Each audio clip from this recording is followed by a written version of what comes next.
So kung gusto kag pagampo, kini akong pagampo para nimo. Og pwede kang musabay nako og moagree ka nako. Dawata sa kinasing-kasing. Nasayod ta nga diha sa Dios ang tanang butang posible. Pero kining tanan nakinahanglan og seryoso nga pagtuo. Ang imong kasing-kasing ko nahuna mo sentro diha sa Ginoo. Labaw sa tanan, miangkon ta nga wa tay mahimo, nakasala ta, nanginahanglan ta siyang pagpasaylo og musabmitar ta siyang kabubuton. So bisag unsa nga sitwasyon nga imong gisinati karon, kabug-at ba, kalisdanan ba, mahimo sa Dios sa pag-turn into good. Busa ako mo challenge nimo karong orasa. Just give your hearts to the Lord. Isurrender sa Ginoong tanan. O kini nga pagampo makatabang ni nimo og mulid ni nimo ngadto sa kaalam sa Dios, ngadto sa desisyon nga mainsakto mo align ka diha sa kabubuton sa Ginoo. Karon pa lang daan ako kang gi-encourage nga ayaw kalibog, ayaw kataranta, ayaw kabalaka.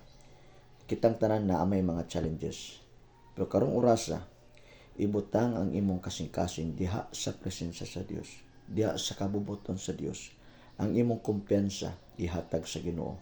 Si Lord na imo arin sa tanan. Importante mo submit ka, musali ka sa Dios, is imong hunahunaon nga diha sa Dios ang tanan mahimong hanay og mahimong magmalamposon.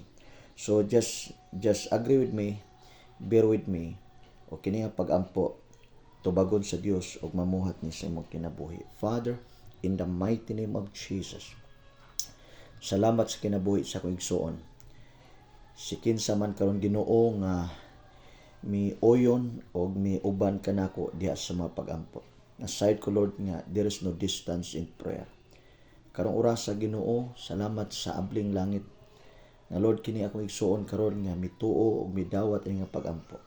Masinati niya karon ang imong paghikap, ang imong sagradong tandog sa iyang kasing-kasing.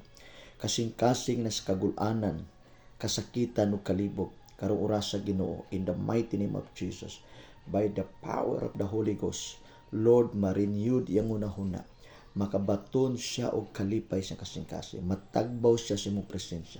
Kabaton siya kalinaw karong orasa.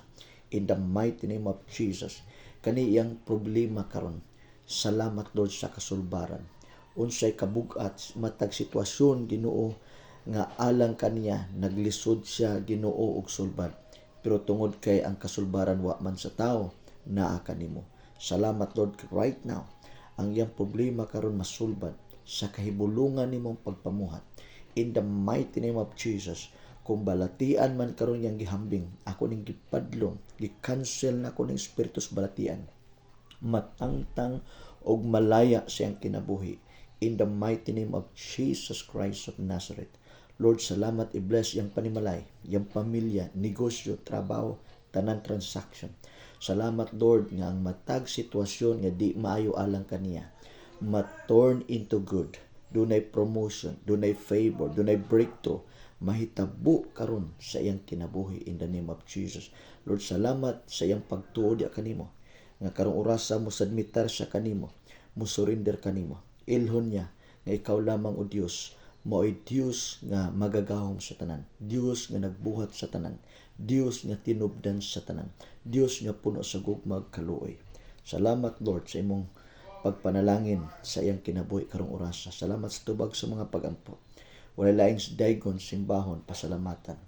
Ikaw lamang o Dios nga among amahan nga magagahom sa tanan. Pinagi sa gamhanang pangalan ni Kristo Jesus. Amen. Amen. God bless you o maayong adlaw. Bye-bye.